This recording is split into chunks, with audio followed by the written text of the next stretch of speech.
Política Bluetooth está conectada.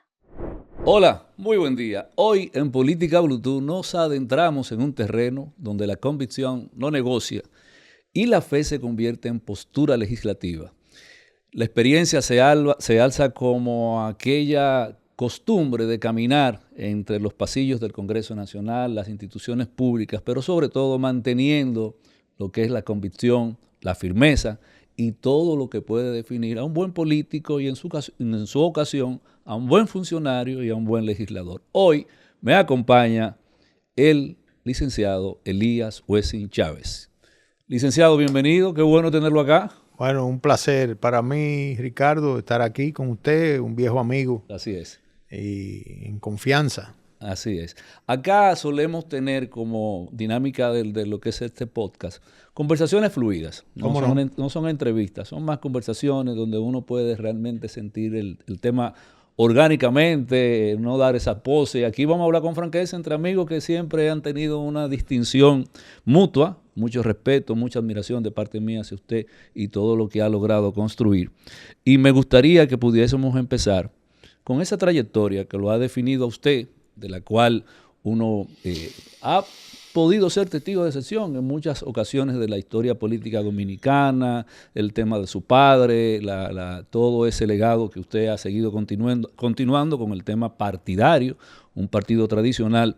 Pero ¿qué puede definir al día de hoy, luego de usted liderar un partido con, por decirlo así, con una dinámica distinta a lo que es el ejercicio de aquellos que han conducido desde el poder, por convivir en un sistema que está, vamos a decirlo, construido para que partidos como el de usted no crezca? Así es. Basado en raseros muy estrictos y a veces muy antojadizos. ¿Qué puede definir a Elías Wessing Chávez en todo este tránsito, tanto como funcionario, legislador, como esa huella indeleble que lo pueda definir a usted como político?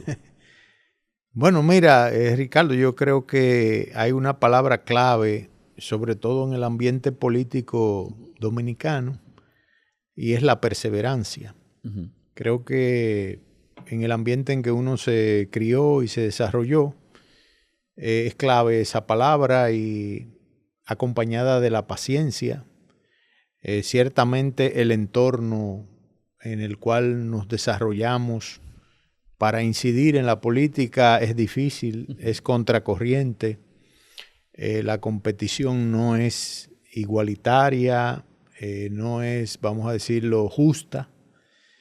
Pero aún así hay una historia detrás, hay una tradición y hay un reto. Uh-huh. No se puede uno rendir, sobre todo en un partido como el que nosotros estamos dirigiendo, que se fundó en el 1967, es decir, 2 años después de la Guerra de Abril, fundada por el general Wessing, Elías Wessing, que es mi padre, extinto ya.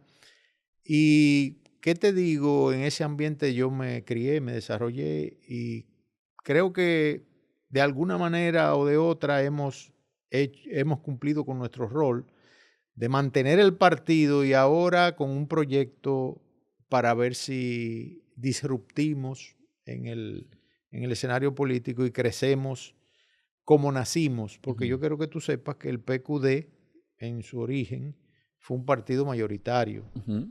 Fue un partido que obtuvo aproximadamente casi un 14% de la votación en las primeras elecciones que participó, con mucha irregularidad en esas elecciones en 1970. De manera que estamos hablando de aproximadamente 200,000 votos que obtuvo el PQDC en esa época, y creo que podemos volver a hacer que el partido se relance, uh-huh. Ahora con un mensaje muy diferente al que están esgrimiendo los partidos tradicionales, en este caso los partidos que tienen más de un 5% de los votos. Hacia allá iremos en el transcurso de esta conversación, no. Elías. Me gustaría que nosotros podamos, usted acaba de decir el tiempo que ha permanecido el Partido Quisqueyano Demócrata Cristiano en lo que es la actividad política, el legado, el origen de nacer grande, como usted lo dijo, la influencia de su padre en un contexto geopolítico importante y que incluso definió las décadas que tuvieron por devenir. Así es. Pero ha habido un cambio, tanto en lo que es la institución partidaria, como tanto en lo que es usted como ser humano, sobre todo con el tema de la fe, de abrazar la fe y seguir haciendo política. Entre aquello que la gente define la fe como la certeza en lo que no se ve, Así y es. la política que es a veces salvaje en el tema pragmática y desconoce muchas lealtades y se lleva de paso muchas cosas. ¿Cómo ha podido conciliar lo uno con lo otro? Mira, yo recibí el impacto del Señor en el 1986. Yo era diputado al Congreso, recién electo, y ahí pues yo llegué a un estado en el cual puedo decir que mi mentalidad como tal cambió. Y me adentré a los principios bíblicos, me consagré como entiendo que sigo consagrado a mi devoción personal y colectiva con el Señor. Cuando digo colectiva, en intercambio con otros hermanos. Sí. Y ahí pues pude estudiar algunos perfiles políticos cristianos de la Biblia. Por ejemplo, y tú tienes a David, el rey David, que fue un gran gobernante de Israel, y David fue un estratega político. Se supo manejar en el tema del gobierno de la época. Tú tienes, por ejemplo, también a Daniel, que fue un profeta, pero estuvo siempre al lado de emperadores. Estamos hablando de Darío, estamos hablando de Ciro el persa, en fin, de Nabucodonosor. Sí. Realmente esos caracteres me impresionaron. Hasta el mismo Hammurabi. Bueno, sí, porque esos ya eran de los pueblos que fueron conquistados. Sí. El tema es que al ver eso me causó bastante impacto y dije, no, pero espérate, aquí hay una compatibilidad. Sí. Y lo que tratamos es de no salirnos de los principios bíblicos, pero tratando siempre de llevar una ideología, en este caso conservadora, que respeta los valores, que entiende que hay que rescatar esos valores que se están perdiendo, y un sistema económico basado en la propiedad privada, donde tú le das facilidad a la gente para que invierta, para que gane dinero dentro de un marco legal. Yo entiendo que todo eso es bíblico y por ende, por eso he podido navegar bien en esta arena que es muy difícil y que, como tú muy bien dices, muchas veces uno se lleva ciertas decepciones. Pero si uno confía en el Señor, yo creo que Él abre y desbroza el camino. A mí me gustaría que pudiésemos nosotros agotar quizás más esa parte. Sí, Elías, cómo no. Porque como hay una creciente población que ha avanzado que ha abrazado el tema de la fe, sí. No necesariamente en el orden católico, sino que hemos visto que otros niveles de creencias se han asentado en provincias, en todo el territorio dominicano, y hay una dispersión de ese sentido de creer en algo, en este caso nuestro Señor Dios, y la gente ha abrazado otras formas se entendía en un momento determinado que quizás eso no se iba a trasladar al ámbito político. Pero a veces hemos visto experiencias que no. Así es. Por ejemplo, y ahí extrapolo en el caso, por ejemplo, de Bolsonaro en Brasil, que sí constituyó, hubo un incipiente en su momento, movimiento que luego se convirtió en algo nacional y pudo convertirse en el presidente de los brasileños. Acá en República Dominicana, ¿cómo usted evalúa, cómo tú evalúas que ese impacto como tal de un cambio importante de una parte de la población que es determinante, y luego veremos el tema del Código Penal como tal, para influir en algunas decisiones de Estado, no se ha podido extrapolar a simpatías partidarias? Mira, el tema del mundo evangélico, porque de ahí es que vamos, ¿verdad? Sí, claro. La parte protestante, Uh-huh. es muy peculiar porque así como se manejan en diferentes denominaciones y podríamos decir una fragmentación en su organización, pues asimismo hay un manejo en el plano ya secular. Uh-huh. No hay una cohesión en el plano secular. Se entiende que muchas veces la doctrina que se ha dado en las iglesias no se corresponde con la participación activa del evangélico en la política. Entonces, yo podría decir que junto con otros hermanos somos excepciones a la regla. Hemos tratado siempre de llevar un mensaje para cohesionar, para tratar de que se conduzca la simpatía política por una vía, si se quiere, pero eso no se ha podido lograr. Como tú muy bien dices, en Brasil y en otros países latinoamericanos, ese fenómeno, como se da aquí, no se da allá. Y ha habido presidentes que surgen básicamente por el apoyo mayoritario, tanto del voto protestante como del católico, porque fíjate, en cuanto a reivindicaciones y a políticas públicas, hay mucha coincidencia entre lo que es la agenda protestante y la agenda católica. Y lo demuestran recientes acontecimientos aquí con el Código Penal. El tema es que deberíamos de incidir más. Yo te puedo adelantar que en el padrón electoral de la República Dominicana, que aproximadamente llega a más de 8 millones, hay no menos de 1.200.000 protestantes. Cuando hablo de protestantes, inscritos, estoy hablando de evangélicos, estoy hablando de adventistas, básicamente. Hay de otras sectas como los mormones y eso. No te estoy incluyendo los católicos. Y si tú contabilizas eso, 1.200.000, pon tú que 300.000 voten por un solo lado, ese sector aquí puede influir determinantemente en lo que sería un gobierno de cara al 2028. Entonces, uno de los mensajes que nosotros estamos tratando de hacerle llegar al liderazgo es ese, que debemos de tratar de incidir más y no quedarnos en los bleachers viendo el juego y después que comienzan a jugar ahí, entonces a criticar. Que fulano se ponchó porque no vio la bola o ese es un maleta. Pero muy bueno. Desde los bleachers es bueno ganar el juego y criticar al manager, criticar al jugador. No, métase en el juego.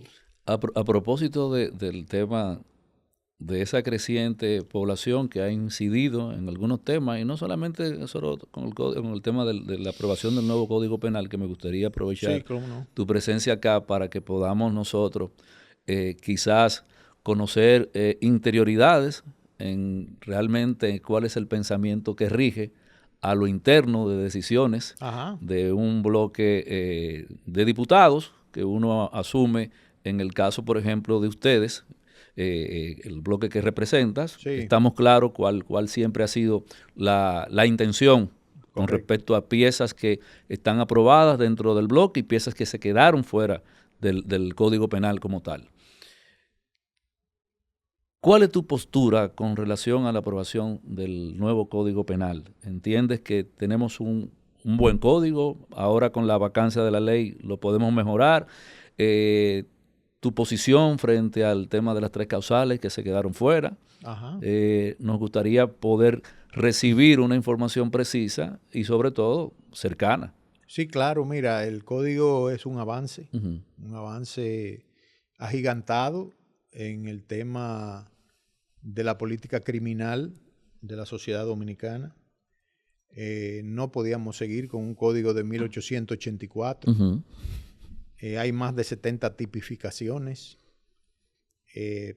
Logramos con mociones que en este caso nosotros pudimos introducir junto con otros colegas, que se quitaran algunas cláusulas que iban a perjudicar injustamente a determinados sectores, como es el caso de las iglesias. Uh-huh. En el artículo 13 había un... ¿Qué decía? No, que prácticamente el infractor dentro de una iglesia comprometía la responsabilidad penal de toda la iglesia y hasta de la franquicia. Uh-huh. Y eso no es... Uh-huh. Primeramente, eso rompe con un principio. Las obligaciones son individuales. Exactamente. Uh-huh. Y la responsabilidad penal Uh-huh. es individual, es personal, y eso se pudo corregir. Uh-huh. Eso también en el artículo 83 nosotros introdujimos, que habla del genocidio. Uh-huh. La excepción, tú sabes que los desplazamientos de población son condenados en la política internacional. Bueno, nosotros introdujimos la excepción de que cuando se trate de incumplimiento de políticas migratorias, Uh-huh. sí no cabe que se pueda catalogar de genocidio. Yeah. El caso de Friusa es el más claro, cuando se saca, por ejemplo, a un sector donde todo lo que está ahí es ilegal, que no ha cumplido con las leyes de migración. No lo pudimos lograr en el artículo 184, pero eso es algo de lo que creo que vamos a corregir ahora en la vacación de la ley, como se le dice. Y también tratamos de introducir la sección 7 en el artículo 294, que establecía las infracciones de carácter militar, de naturaleza eminentemente militar. El artículo 154 de la Constitución establece, 254 de la Constitución establece que debe de haber una política para que los delitos entre militares se juzguen en los consejos de guerra. Uh-huh. Eso es un mandato constitucional, nosotros lo introdujimos, no se logró tampoco. Pero yo entiendo que hay un equilibrio, que no es un código 100% perfecto, pero lo vamos a mejorar en algunos aspectos. Y en el tema de las causales, pues una mayoría de los diputados que estábamos ahí, tanto del PRM, del PLD, de la Fuerza del Pueblo, como el bloque nuestro y los bloques minoritarios, estábamos totalmente contestes en que no podía aprobarse el tema de las causales, porque viola el artículo 37 de la Constitución de la República, que dice claramente que la vida comienza desde la concepción. Y hace unos días yo, porque habían personas que dicen, pero es que usted, si se oponen a las causales, como que eso no es humanitario. Digo, bueno, mire, en España comenzaron muy humanitariamente.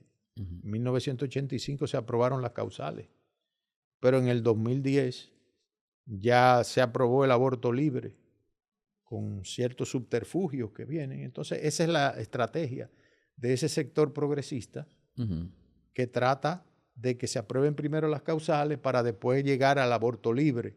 Y por eso, básicamente, esa es una de las razones más fuertes que nosotros tenemos para oponernos a las 3 causales. Sobre todo aquí. ¿Ustedes sustentan eso por el tema de la debilidad de lo que es la respuesta de salud del Estado Dominicano? Claro, institucionalmente no estamos aptos para eso. ¿Con quién va a determinar que, imagínate, que violaron a una joven? Nadie quiere que eso suceda, pero la violaron, quedó embarazada. Lo primero que hay que esperar es que el tipo que es acusado de violación tenga una sentencia definitiva. Entonces, ¿cómo vamos a lograr que en ese caso se aplique una causal? O sea que también era impracticable en ese caso. Y otras situaciones que se dan en el mundo de la ciencia médica. Tú sabes que ha habido casos en que los médicos dicen que el producto que viene, el feto, viene dañado, viene sin cerebro, va a ser discapacitado, y resulta que cuando nace normalmente. Muchos casos que yo he visto de eso. Entonces, nosotros no somos quienes para, como hombres, juzgar quién tiene vida y quién no. Eso yo entiendo que hay que dejárselo al Señor, a Dios, sobre todo lo que tenemos esa fe. Evidentemente que los argumentos que nosotros hemos esgrimido son argumentos científicos, tanto jurídicamente como de la ciencia médica. Y lo digo para que no se diga que es un asunto que por religiosidad se adoptó. Es una crítica malsana que se hace. No, mis valores son eso, pero el análisis que nosotros hemos hecho para que eso no se dé y no esté en el código, las 3 causales, son argumentos científicos y jurídicos. Muy bien.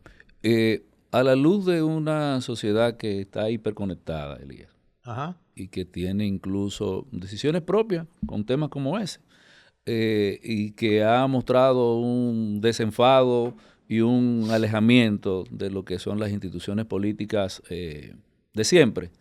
Incluso prefiere no participar en el tema de la política y todo lo demás. ¿Cómo el PQDC como tal, en esta nueva narrativa, puede conectar, puede tener empatía con esta nueva generación que tiene ideas muy distintas, por ejemplo, a la que tú mismo acabas de plantear, por concesiones que quizás no la tienen construida totalmente, porque hay también hay una desconexión de lo que prima como cultura general, y hay muchos que se llevan del tema de los likes, las tendencias, y sin hacer el rigor de la investigación, se forman una opinión. Y sobre esa opinión construyen incluso simpatías hacia un liderazgo político, y lo hemos visto con cosas que son a veces hasta inexplicables, pero resultan que candidatos presidenciales y hasta ganan. ¿Cómo el PQDC ahora, de cara al 2028, pretende reencontrarse? No solamente ustedes como partido, también el resto de los partidos tradicionales tienen una tarea difícil, reencontrarse para que puedan ser objeto de atención y de incluso recibir votos de esa población nueva. Mira, Ricardo, yo entiendo que hay una juventud que no ha sido cautivada, y eso es bueno desde la perspectiva nuestra, por doctrinas ortodoxas, en este caso marxistas. Vemos cómo en Latinoamérica también se produce el fenómeno de presidentes que surgen de coaliciones de derecha, conservadores. Y esa es la línea nuestra, esa es la posición de nosotros. Nosotros estamos haciendo esfuerzos por unificar a todos los que simpatizan, a tanto la militancia como simpatizantes de dominicanos que piensan en que el modelo económico que estamos viviendo debe ser cambiado. En Latinoamérica tú ves, por ejemplo, el caso de Argentina con Milei, tú ves en El Salvador el caso de Bukele, tú ves en Brasil el mismo caso de Bolsonaro cuando fue presidente y que ahora vuelve otra vez con más brío. Y sobre todo el caso, vamos a decir, típico, el de Estados Unidos, con el triunfo del Partido Republicano y su proyecto 2025, que fue preparado por asesores de él y por la Heritage Foundation. Bueno, nosotros entendemos que aquí podría surgir un polo que simpatice con ese tipo de políticas conservadoras, políticas que fortalezcan la economía familiar, políticas que fortalezcan los derechos de propiedad del dominicano, políticas que reduzcan los impuestos y las tasas y tributos que paga el dominicano, políticas que quiten tanta permisología para usted montar un negocio. Yo entiendo que por ahí es que viene la solución a los problemas del país. Estamos hablando de reducir el Estado, achicarlo un poco y propiciar la libre empresa, que la economía del país no siga en esta espiral inflacionaria, donde ya una libra de pollo, por ejemplo, te cuesta 100 pesos, cuando en el 2020 te costaba 60 y 70 pesos. Para poner un ejemplo claro, y que se me entienda claramente, lo que nosotros procuramos es eso. Y ese es el mensaje que nosotros vamos a vender. Porque, por ejemplo, yo te digo, ¿cuál es la diferencia entre el gobierno pasado de Danilo Medina y este gobierno? En términos económicos. Ninguna diferencia. Porque en el Congreso de Danilo Medina lo que hacía era que le aprobaba préstamos. Y este Congreso del PRM, ¿qué es lo que hace también? Aprobar préstamos. Sucede que ahora se han aprobado más préstamos también. Entonces, estamos administrando desencanto entonces. Sí, pero claro, porque entonces la gente no sabe cómo es que se invierte en esos préstamos. Mira, de todos esos préstamos que se han aprobado, yo he levantado la mano en 2 nada más. ¿Cuáles han sido esos? El del metro, que vi con buenos ojos el otro día que el presidente inauguró unos vagones. Sí. Bueno, ese préstamo, yo voté por él. Y el del puerto de Manzanillo. Una necesidad. También. Sí. Pero después ningún otro, porque no me convencen las explicaciones que hacen los técnicos.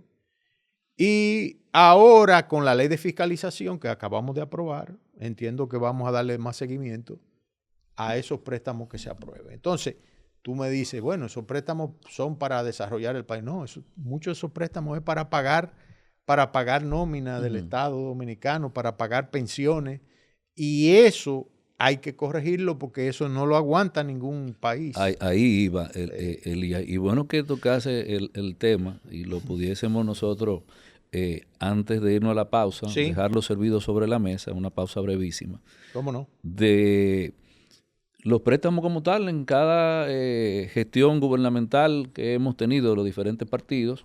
El Congreso ha sido bastante generoso, todos los congresos que han pasado por ahí. Exacto. Y me gustaría, y vuelvo y reitero, dejando sobre la mesa, si quizá es más que ese comportamiento estructural que como nación nosotros tenemos, que no podemos entonces realmente formarnos como en un Estado que deje de transitar esa dependencia económica y que sea más de servicios, de todo lo que siempre se ha dicho que puede ser el Estado dominicano, más fortaleza que debilidades. Me gustaría escuchar cuál es su posición luego de esta brevísima pausa. No?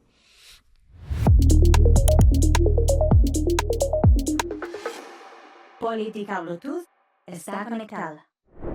Muy buenas, de regreso acá, converso con el licenciado Elías Huesín Chávez, presidente del Partido Quisqueyano Demócrata Cristiano, diputado en el Congreso de la República. Hemos visto temas tan variados como desde la aprobación del Código Penal, el tema de la fe en la política, lo que esperamos, lo que tememos, y antes de la pausa nosotros conversábamos, Elías, sobre esa debilidad que el Estado Dominicano ha mostrado siempre y que muchos entienden como argumento válido para el festival de préstamos que en cada gobierno pasa, por el tema de cubrir necesidades puntuales. ¿Pudiésemos nosotros decir que quizás no hemos hecho la tarea como Estado de poder corregir esas dependencias que tenemos y lo que ese encadenamiento productivo no lo hemos logrado para depender tanto de los préstamos? La rueda se inventó, Ricardo. Nadie va a inventar la rueda. Lo que vemos es producto de escuelas que se han suscitado a través de la historia. En este caso nos vamos a las escuelas económicas. Sí. El tema está en el modelo económico que se está aplicando. El modelo económico que a nosotros nos incumbe desde el PLD Danilo hasta acá es la escuela keynesiana. Sí. Lord Maynard Keynes, que fue también asesor de Winston Churchill en la Segunda Guerra Mundial. Pero Churchill tenía otros asesores, economistas. Entre paréntesis, cuento una anécdota. Él recibía informes de diferentes economistas y un día se quedaba con Keynes, pero otro día se quedaba con el otro. Evaluando, porque la ciencia económica no es exacta. Es una ciencia social y depende mucho de las sociedades donde se aplican los modelos. Nosotros somos partidarios de la escuela de Austria, la escuela austríaca, donde sus exponentes están claros, von Mises, von Hayek, Rothbard en esta época. Esos son los economistas que han determinado que las sociedades capitalistas se desarrollen. O somos capitalistas o somos socialistas. Es una posición que está clara. Entonces, las políticas que se aplican en la República Dominicana en materia económica son más del lado socialista. Porque el Estado benefactor es el que te tiene que resolver todos los problemas. Quiero que gane fulano para que me nombre en el Estado.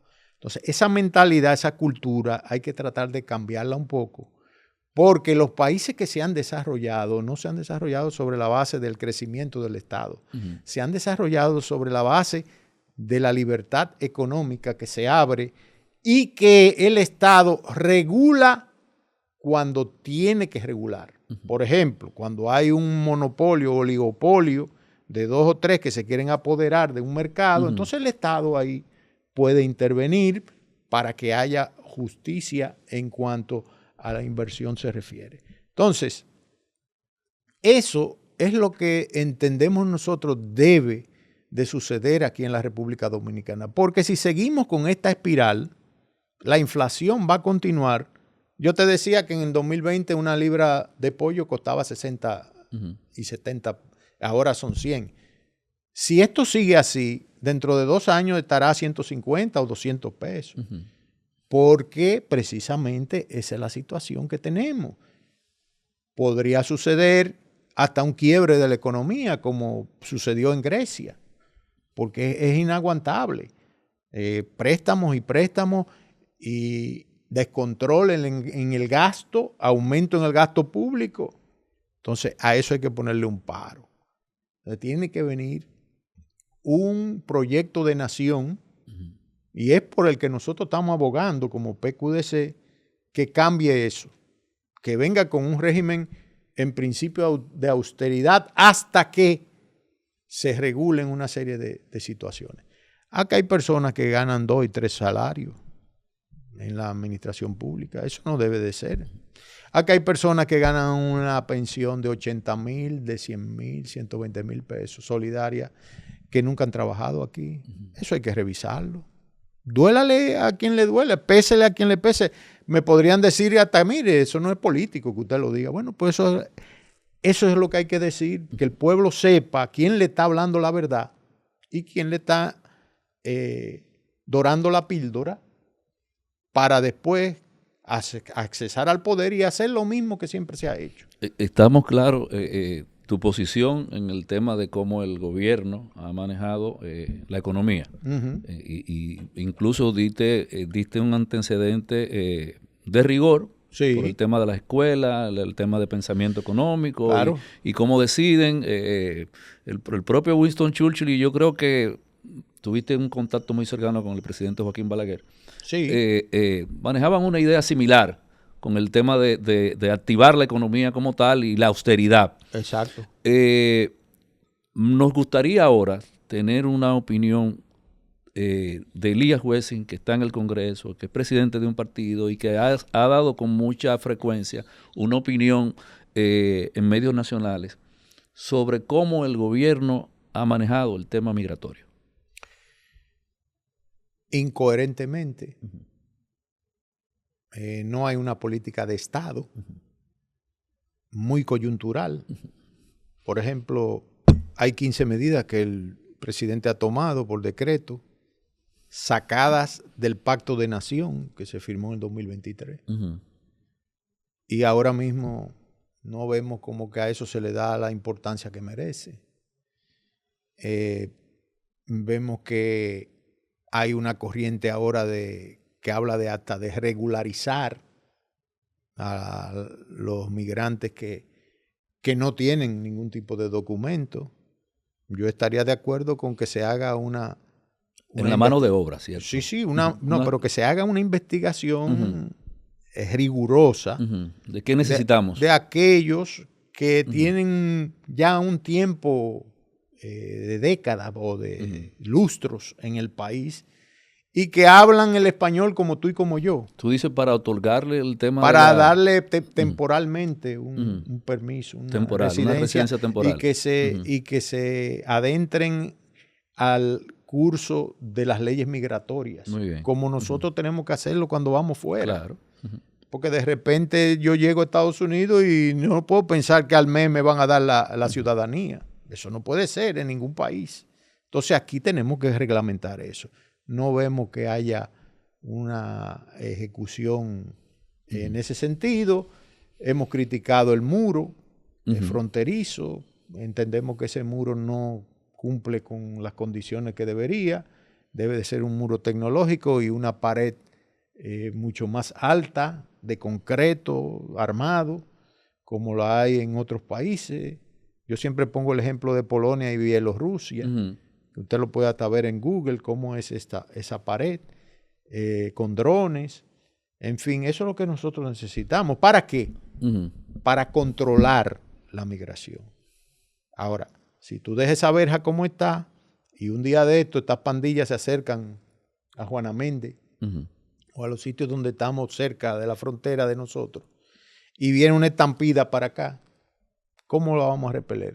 ¿Cómo estamos preparados para eso? Entonces, es una serie de situaciones que se dan, el mismo 80-20 en los trabajos. Que se aplique como debe de ser. Sí, aunque sea gradualmente, que reunir al sector empresarial, reunir a todos los sectores. Y penalizarlo, el incumplimiento. Claro. O sea, pero hay que tomar medidas. Y las medidas que hay que tomar en esa materia son a veces heroicas. Aunque no le guste a mucha gente, aquí tenemos que preservar lo que es la identidad de nuestro Estado-nación, que es por lo que luchó Duarte y los fundadores de esta nacionalidad y lo que han luchado después. De manera que esa es la situación y creo que el gobierno debe revisarse en cuanto a eso, porque no satisface realmente las medidas que está tomando. Elías, nosotros de cara al 2028 ya hay encuestas, sondeos, opiniones, gente que toma posición con respecto a candidaturas internas y la extrapola a posibles candidatos definidos por los diferentes partidos. El PQDC ha transitado 50 años y la gente entiende, al igual que partidos similares al PQDC, de que siempre han estado en el poder porque hacen alianzas en su momento, pero si... somos bisagra. Si nos ponemos a revisar un término que quizás en la justicia que es obligatoria que uno aplique para ver la individualidad de cada partido, ¿verdad? Sí. Si nos ponemos a revisar, tú has estado más en oposición que en el gobierno. Eso es correcto. Y como partido emergente hemos participado solos en procesos electorales. Absolutamente solos. En 2016 fue solos. En el 2002 fue solo. En el 1982 solo. En 1970 solo. Eso no lo pueden decir otros partidos emergentes. Eso decía. Y quería hacer esa puntualización y marcar esa diferencia porque ahora, de cara al 2028, aún muy temprano para tener de ti una precisión cierta, pero dado el escenario que acabas de definir, bien pudiese uno inferir de que el PQDC va a tratar de tener una posición clara, temprana, frente a un escenario polarizado que hay ahora mismo. Mire, en nuestra cultura y nosotros mismos no somos japoneses. En Japón hay una cultura que rinde homenaje al suicidio. El harakiri. Nosotros no, los dominicanos no, y el PQDC tampoco está ahí, y ningún partido, desde la A a la Z. El que diga lo contrario, que se va a sacrificar por el pueblo, que esto, está hablando cosas que no son, y que no se adaptan ni se adecúan a lo que es nuestra cultura política. Sencillamente nosotros vamos a lanzar un proyecto de nación, lo vamos a explicar.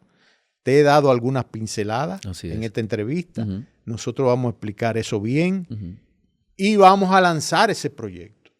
Si en las encuestas, los números, las matemáticas que no fallan, resulta que hay una simpatía considerable para participar en un proceso electoral, entonces podría venir un proyecto en el cual presentemos candidaturas. Estamos tratando de unificar a sectores que se parecen a nosotros, que piensan como nosotros, y si lo logramos, mejor todavía. Ahora, de eso van a hablar los números. Entonces, de aquí a finales de 2026, nosotros ya creo que vamos a tener un mejor diagnóstico y ahí sabremos cómo que vamos a actuar en la política. Pero es bueno que el que nos ve sepa muy bien que nosotros somos realistas. Lo que los ingleses dicen realpolitik, nosotros somos abanderados de eso. Nosotros, nuestro pragmatismo está por debajo de las convicciones. Primero las convicciones, después el pragmatismo cultural nuestro. Nosotros somos dominicanos, nosotros creemos que hay escenarios fuera que debemos ver si se pueden aplicar aquí. Los mismos ejemplos que he puesto de Argentina y de El Salvador en el aspecto de seguridad, pero aplatanado a lo que somos nosotros los dominicanos. Nosotros somos diferentes a cualquier otro país. Entonces, en ese sentido, ese es el pronóstico, ¿verdad?, que yo te puedo hacer. Todo va a depender. Claro.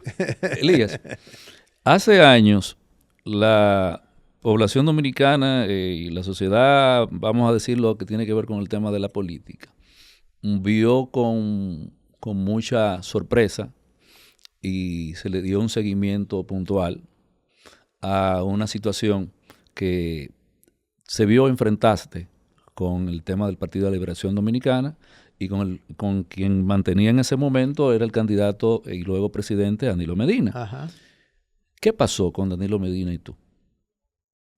No, mira, realmente nosotros al PLD en el 2012, que fue cuando él asumió el poder, lo que hicimos fue favorecerlo con 60,000 votos, un 1.32 de porcentaje, que determinaron que no hubiera una segunda vuelta, porque si tú quitas ese 1.32, esos 60,000 votos, que serían 120,000 votos, entonces sencillamente aquí hubiera habido dos vueltas.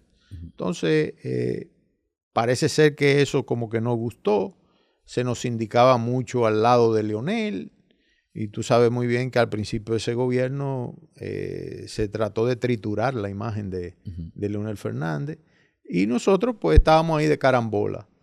Ese fue el resultado, muy desacertada esas decisiones que tomó el presidente Danilo Medina, y yo creo que el tiempo nos ha dado a nosotros la razón, porque si hay un juez justo, ese es Dios. Y pues hemos visto muchas cosas que se han desarrollado después de eso. Muy bien. A buen entendedor, pocas palabras bastan. ¿Cómo se ha sentido? Finalmente hemos llegado a lo que es el punto de cierre. Yo me he sentido bastante bien. Qué bueno. Y espero volver prontamente después. Así será. Señores, eso fue todo por nuestra parte. Esto es Política Bluetooth. ¿Cómo lo vieron? Caminamos por un territorio de conversaciones de alto nivel, con un invitado de un alto nivel también, con mucha experiencia.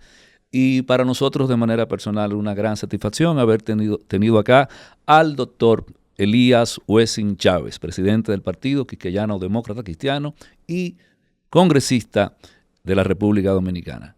No nos dejen de seguir en Spotify, en YouTube y vean todos los episodios. Siempre conversaciones como ustedes merecen. Muchas gracias. Política Bluetooth está conectada.